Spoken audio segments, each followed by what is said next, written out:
Buongiorno!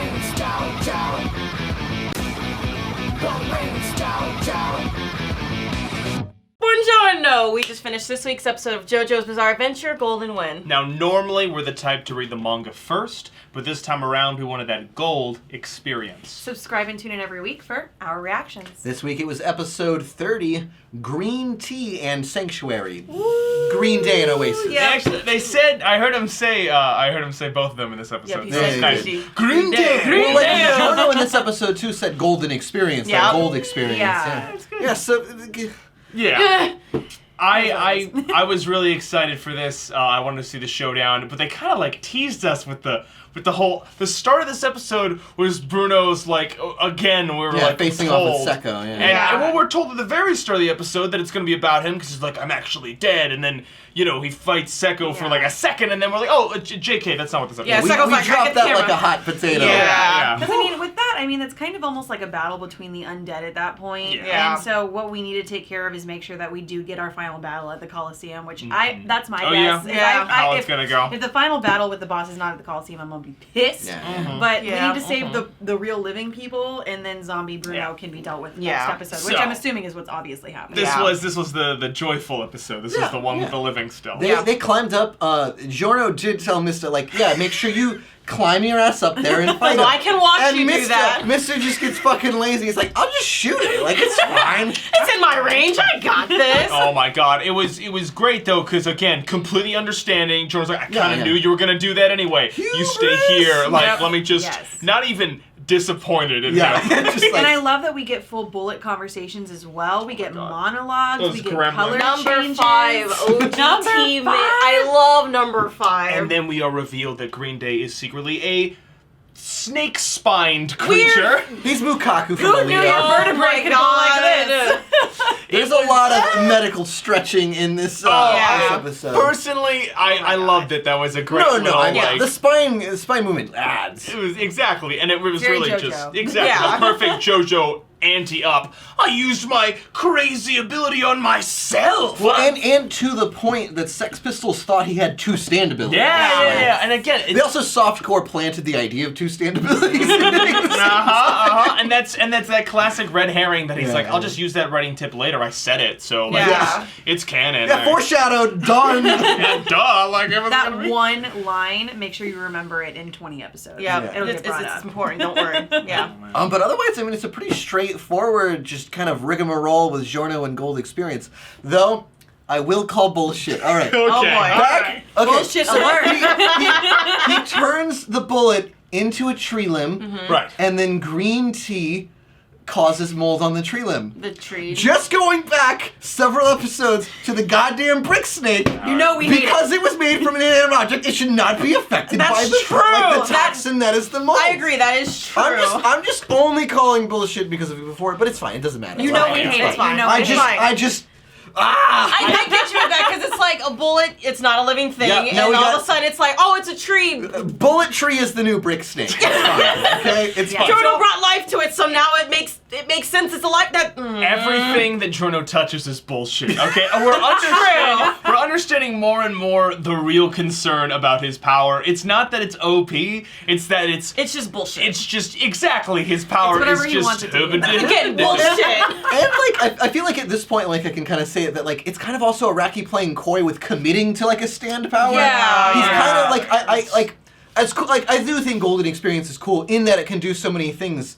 Yeah. But I do miss a little bit of that kind of, Jotaro Josuke where nope, this stand does one thing really well and we just go with it every time. I do like that.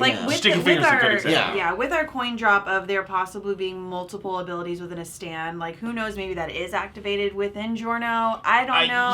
With the opening, there's so multiple many layers to everything, and we all know it's JoJo. It's going to be bizarre.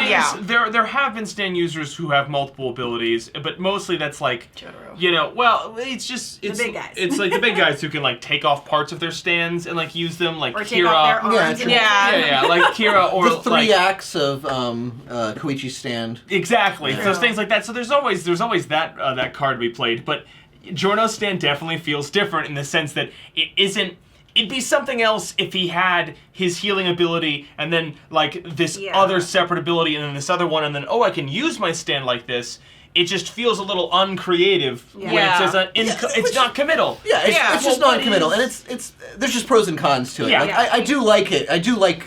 Well, it's life energy as a thing. It's just but it's just kind of like putting your finger and like describing what is his power. It's just like he creates life and other things. I just feel like there's plot holes with it. Yeah, exactly. It puts me in a situation where when Jotaro is fighting somebody and he's slowly working on a way to get closer to him, I know that is Jotaro working towards victory. Right. With Giorno, I don't find myself making guesses about what's going to happen because anything can happen. Exactly. And when the beats are happening in that little battle, I'm like, oh yeah, okay. It could be anything. I guess so he changed the bullet into a branch, and then also used that same bullet to kick it through his head, and then rechange it into a beetle to burrow into his brain and explode it. So it's just like it's like, okay, here's this ability to create life, and because it can create life, I can just do whatever bullshit that I want with it. There's no consistency. And all of those steps we've seen before, but we have no way of making predictions based on it. So how, like, what is he turning it on and off again? Like, why doesn't he do that at other times? Which, I mean, I guess makes it nice for multiple episodes and being able to not guess it. Yeah. Right. It just feels a little less, it just feels a little less exciting. Because when we know... Like with a more simple stand user, we know what's going to happen when the distance get closed. But with him, again, we're just still guessing. And I guess he's at the point where he's kind of grasping at ideas, right? Yeah. Well, and like you said with Sticky Fingers, when Zipperman zips off the corner of that thing, it's like, visually, it's like, whoa! And also just from the beats of like, that's Zipperman! Like, he's got it! Like, yes! Like, it's got a setup and payoff. Yeah, you get beautiful things with it, like being able to like zip up certain things. I was like, oh, I didn't realize like when King Crimson put his arm through his belly, I was like, oh, he can just zip it up like no problem. But then he didn't do that initially, so it's like he uses his ability here and there, but we know what the ability is and what it's going to be used for. Where with Giorno, it's just we're scratching our head every time. There needs to be one hard and fast thing that he does, so then that we can start expecting that. So he can't subvert our expectations if we don't have we have no expectations. Yeah, we have that's no a great way to put it. We have no expectations of what he's gonna do, so it's like I guess he's gonna win. I guess that's the lead up to the final fight. I mean, obviously we've seen in the opening and in the ending with like the spear and the he's arrow. Gonna put it on. So maybe when he powers up again, Super Saiyan Gold, maybe his powers will get even more concrete or even more bullshit. We don't know. But more. That fight, more. Oh my god, the constant beat, the he knocked the shit out of Choco. I've never seen him get so aggressive. Honestly, he took a big beating to his boyfriend. Exactly. So he's like, you're gonna pay back, honestly. Oh, speaking of boyfriends, that I love you phone call. Oh my god! Now, I have a theory, alright? Now, he's all happy about this voicemail. He's like, oh yeah, cool. He's dripping. I get 5? And and we get lots of the animators are having fun with this, and they should because very expensive character. But he changes when he hears the tone get serious, and then he says, I love you. I personally think that Seko is aware that he would never say that unless things are serious. Yeah. Unless this is a big... He's like, wait a minute, he's never even told me that. Does he either A, think he's gonna die, or B... He had feelings for me this entire time. Well, he knew it. A lot of sugar cubes. Otherwise, it's really, otherwise maybe he ends every conversation with, I really think it's important that the strong rule over the weak, and maybe the boss is even weak, also I love you. maybe that's every single phone call. That's our phone call. But I the weak are food for the strong. Love you! It's true. Oh my god. But no, I think that, his full change in attitude, like, he was always, like, a little goofy, a little, like...